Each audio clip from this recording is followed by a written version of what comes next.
Hey there, friends. John Popola here. Welcome back to Dad Saves America and to this, our 5th episode of Poisoning of the American Mind, our exploration into the history, the present, and the future of school in America.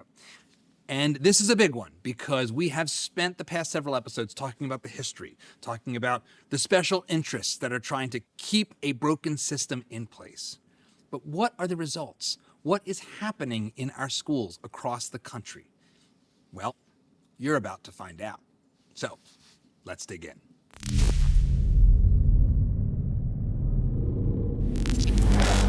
Where should I even begin to explain why our public schools are so terrible today? Well, how about here? The United States ranks, shall we say, unimpressively on global education lists, flawed as incomplete as they might be. Number 15, according to the United Nations. Number 18 on the 2022 Program for International Student Assessment, or PISA. So basically, after deciding we were a nation at risk in 1983, federal blowhards did absolutely nothing but make the problem worse by their own standards, let alone mine or yours. What we face now is stark. We're the wealthiest nation on Earth. We're certainly the most technologically advanced and innovative society in the history of mankind. And yet our school system is like a broken down Pinto. Or maybe more accurately, an East German Trabant. The fact that our kids' test scores aren't even in the top 10 is ridiculous. No offense to, say, Slovenia, but it seems like our ranking should be higher than theirs. Bad test scores would be bad enough, but the problem is much deeper. To repeat an accurate and well-known phrase, the kids are not all right.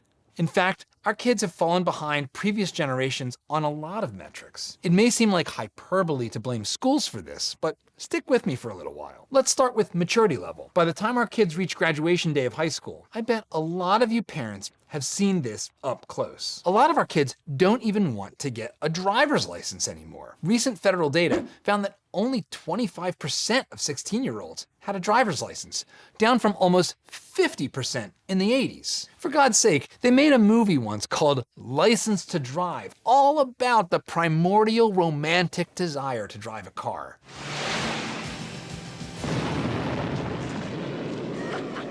It's as American as apple pie or cowboys, an active demonstration of freedom and independence. But today's kids increasingly couldn't care less. I can hear the refrain now in my head. Okay, boomer, who cares? And fair enough, although I am a Gen Xer, so there. I'd argue this is an important rite of passage that teaches you a lot of different lessons. But maybe in the age of Uber, things have changed. Other cultural warning signs are much more serious. The levels of anxiety, depression, self-harm, and mental health problems in our children have skyrocketed. Not with every kid. There's a lot out there who are doing great, but there are a lot of kids out there who are really struggling. About 40% of 12th graders think it's hard to have hope for the world. More than 30% wonder if there's a purpose in life. You can see from this chart, those numbers have been getting worse and worse for decades. According to the CDC, among kids 12 to 17, in just one recent year, 15% had a major depressive episode. 37% had persistent feelings of sadness and hopelessness. That's disturbing, but this is terrifying. 19% seriously considered attempting suicide, and 9% tried to kill themselves. So how does school factor into all of this? Well, when kids are on summer break, they are less likely to kill themselves. And when they go back to school, suicide rates go up. Same with emergency room visits for mental health crises. They dip a lot in the summer and go way up when kids are in school. They're struggling with who they are, what they want, what they believe, and where they're going to go from here. Now, obviously, it would not be fair to blame schools for everything. But on the other hand, these Prussian-style prisons, and they are built by the same firms that build the prisons, are where millions of kids spend most of their time. These are the places that, increasingly, have taken more and more responsibility over our kids' lives. So it's fair to say that our schools are fundamentally failing kids. And make no mistake, it starts hurting them right away. Curiosity dies fast in traditional public school, and many measures show it. For example, kids under 5 are thought to ask anywhere from 70 to several hundred questions a day. If you've had kids, you've been showered with their whys. Why? Well, in retrospect, I made some really bad choices after high school. Yeah, we gotta get going, buddy. Why? Within just a few years of being in school, asking why dies. And the number of questions a student asks a day approaches 0. That's odd because if school is supposed to be where you do your brain work, you would think you'd be asking more questions, not less. Curiosity is essentially the primary engine of ongoing lifelong learning, and school kills it. Sounds very authoritarian and Prussian, doesn't it? Don't ask questions, just do what you're told. No wonder kids become depressed. Being a happy, well-adjusted adult requires having agency in your life, of mastering yourself and knowing that you are ultimately the one in control of how you navigate the world. Psychologists call this an internal locus of control, and it is the most consistently correlated measure of human happiness ever studied. Government school is designed to crush that explicitly. Being trained to follow authority and submit yourself to a vast, impersonal, standardized external system couldn't be a better formula for misery and learned helplessness. It's an attack on the cornerstone of happiness and adulthood. And here's one more big problem, as if I haven't loaded you up with enough already. I'm sorry, but we must face the darkness together before we can find the light. And our boys have definitely been left in the dark. School contributes to the boy crisis we've seen documented again and again in books like The War Against Boys by Christina Hoff Sommers and The Boy Crisis by Warren Farrell, both guests of the show. School, for most people in most places, is structurally rigged against boys and towards girls. What do I mean by structurally? Well, number one, about 75% of teachers are women. And the number is even higher in elementary schools. That ratio is a bad starting point because boys actually do better when they learn from men. And yet, in modern America, boys come to school and they have no male role models except maybe the football coach, which wouldn't be great in any case. But it's even worse because most kids don't actually play a sport. You ever played football? No? Do you like football? No? Boys need male role models, and at school, they don't get them. There aren't even men around in the schools to understand what boys need. That, in a vacuum, would be bad enough. But it gets worse, because America leads the world in fatherlessness. So kids often have no male role models at home either. A fifth of all children encounter no healthy, functional male role models in their lives, not at home or at school. That is a recipe for disaster, and a recipe for the slew of academic, behavioral, and mental health problems our kids clearly have. Here's the thing, and this shouldn't be controversial to say, but boys are different than girls. Well, you don't say. Boys are ready for academics and abstractions at different times in their lives. In this case, later. They are wired to prefer spatial and experiential learning. Boys process physically more than verbally. Girls, on average, are the opposite. Instead of understanding and respecting that, we pump our boys full of drugs like Ritalin to make them less restless and more like clay to be molded. Case in point, boys are twice as likely to be diagnosed with ADHD as girls. If you're going to design a school system that's better for girls than boys, this is it. Sitting still at a desk all day, being talked to or lectured at, and yelled at if you squiggle or get ants in your pants. That's the problem we face. A recipe for disaster on multiple fronts. And the results speak for themselves. Boys do worse than girls in school in nearly every subject. Then the crisis, exacerbated by school, spreads throughout society. Boys commit more crimes than girls. They are 5 times more likely to commit suicide. And in the worst cases, become notorious for school shootings and other atrocities. Rebel Educator writes, around puberty, boys need elders around to help them become men.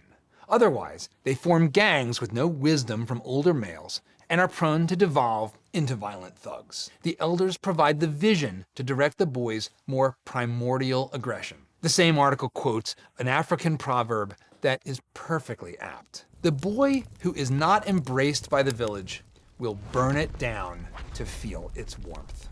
Meanwhile, we've also created a perfectly terrible breeding ground for some of the worst anxieties that trouble boys and girls alike. Fundamentally, it's a situation in which, for the first 18 years of your life, you're wasting your time in an environment that is inhumane, sometimes physically unsafe, and you're forced to be in rooms with people who often hate you, bully, and abuse you. This year, sorry, you're in the class with the mean girls, so they're gonna treat you like trash and try to destroy your self-esteem for the next semester. You're like really pretty.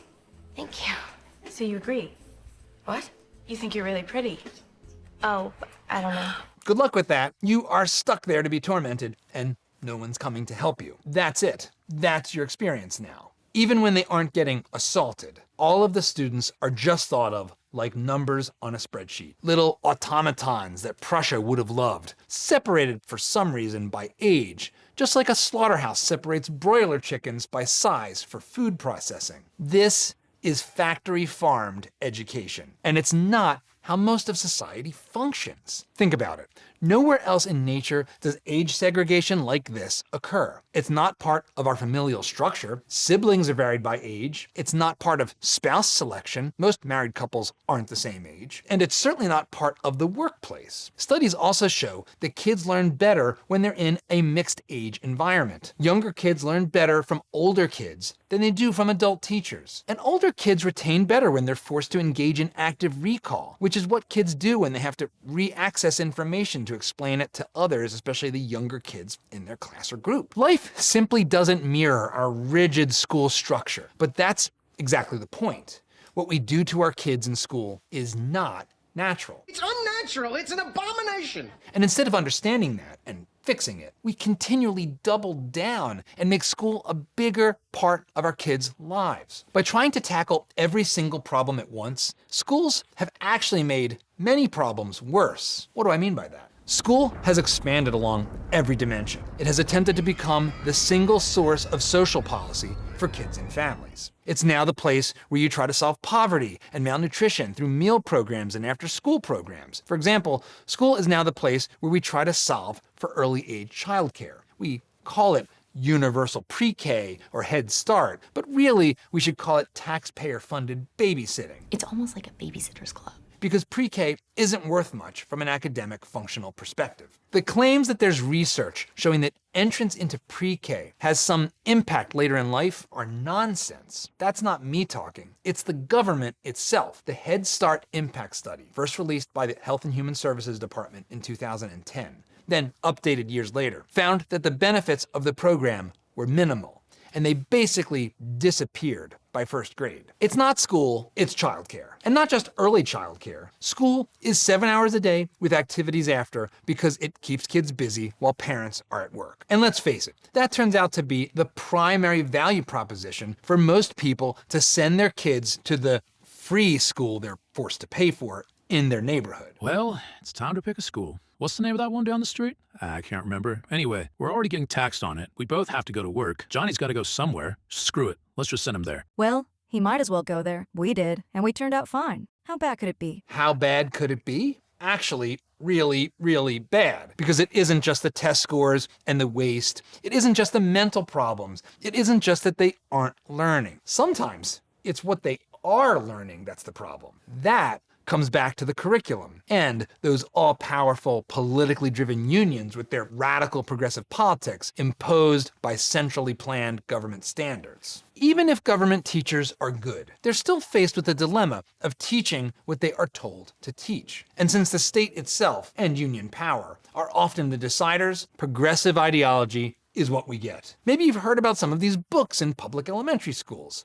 Maybe actually you've seen them where your kids go to school. Woke baby, anti-racist baby.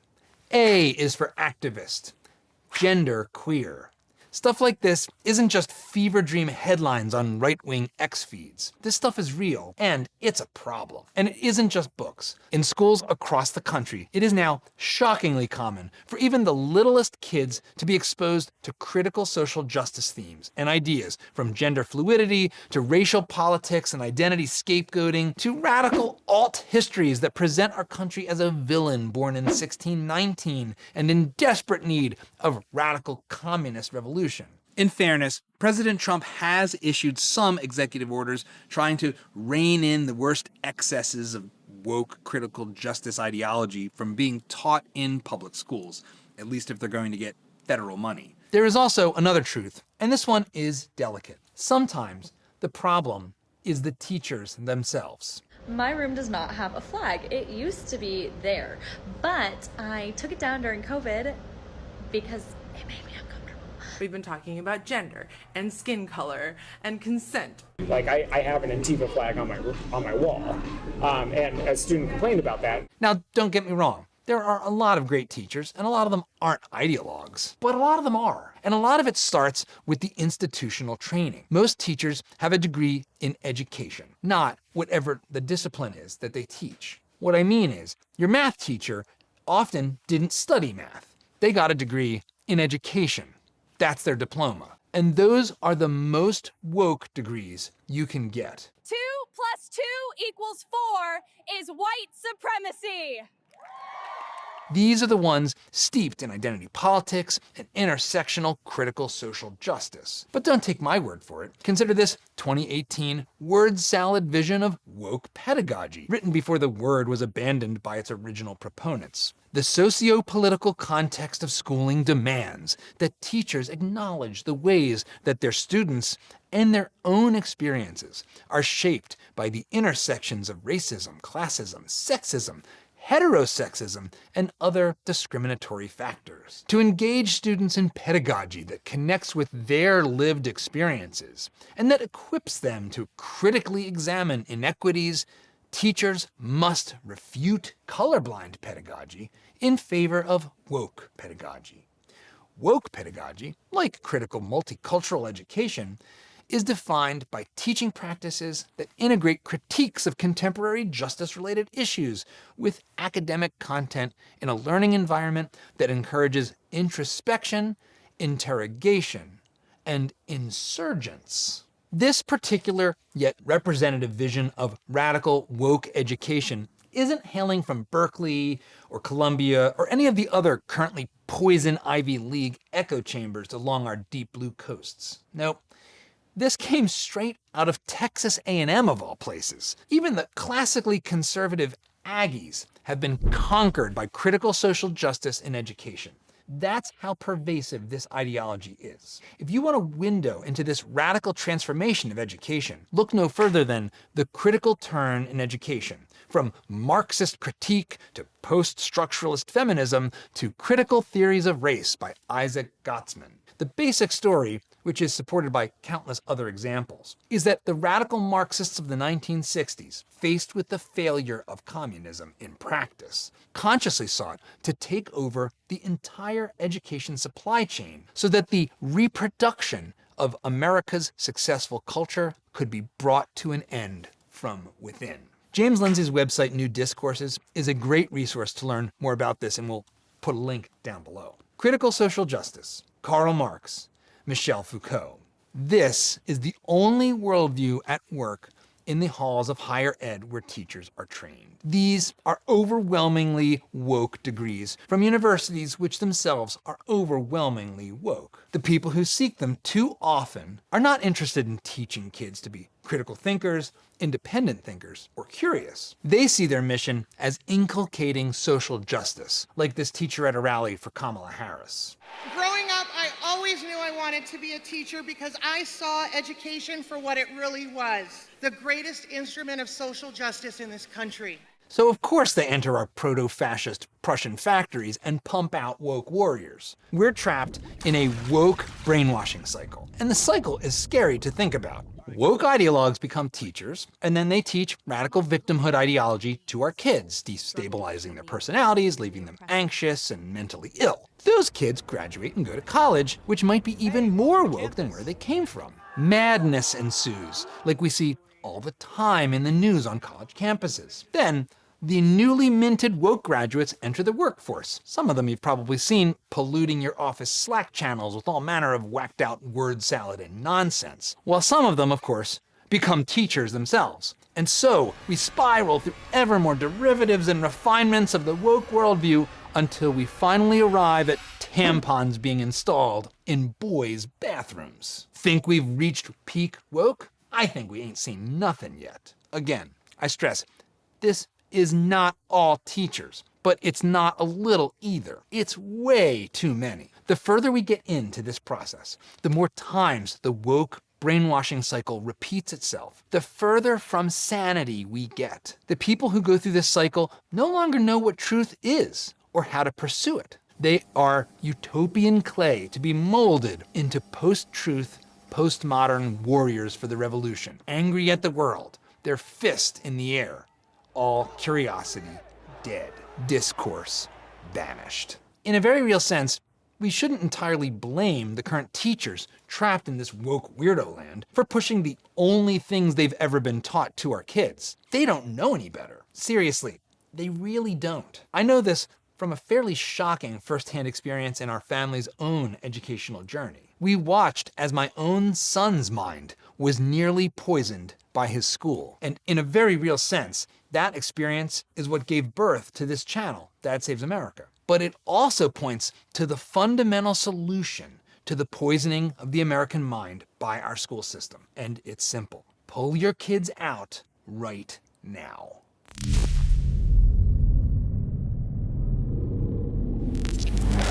I know for some of you, this has all been shocking. And for some of you, it hasn't been shocking enough. So if you've got an even more outrageous experience that you would like us to know about, head over to dadssavesamerica.com and share your story with us. And of course, next week, I'm going to be sharing a little more about my story with you because I have gone on a journey exploring a lot of alternatives to the traditional public school, from Waldorf to Catholic school to Montessori and baccalaureate to Acton Academy, and the search continues. So if you want to see what you and what all of us as parents can do for our kids, you don't want to miss next week's episode. So hit that like button, subscribe to the channel, and of course, have a great weekend.